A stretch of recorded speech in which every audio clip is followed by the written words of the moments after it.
خدا وکیلی این وضع موتورسیکلت های تهران حال آدم ها به هم میزند. در و دیوار موتور میاد بابا. این راهبر نمیدونم راهنمای رانندگی نمیتونه واقعا یه تر برای اینا بذاره، یه جاده برای اینا درست کنه، یا همینجا یه دونه پل بزن آقا، 3 متر عرض بذار، یه پل بزن 2 متر عرض بذار، موتور از بالا بره، خروجیاشو براش بذار. حداقل یه اتاق فکر ندارید برای اینا یه کاری بکنید؟ در و دیوار موتور میریزه از زیر بغل دلای پات، کلاتو میزنن، گوشیتو میزنن، خودتو خف میکنن. بابا یه مسیر برای اینا مشخص کن دیگه. خدا شاده نگاه، در و دیوار موتور میره، لاین ویژه موتور میره، لا بلای ماشینا، اون گوشه کافی فرمونتو یکم بگیرید چپ یا راست، حالا به هر دلیلی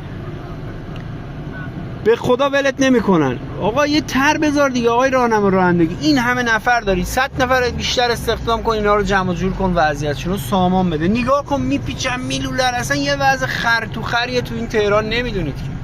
حال آدمو به هم میزنن یعنی رانندگی. بابا راهبر چیکار داری میکنی؟ بیا اینا رو جمع کن دیگه. لاین ویژه میرن، نگاه کن از اون ور میرن، وسط میرن، بغل میرن، چهارراه خر تو خره. این که نشد که.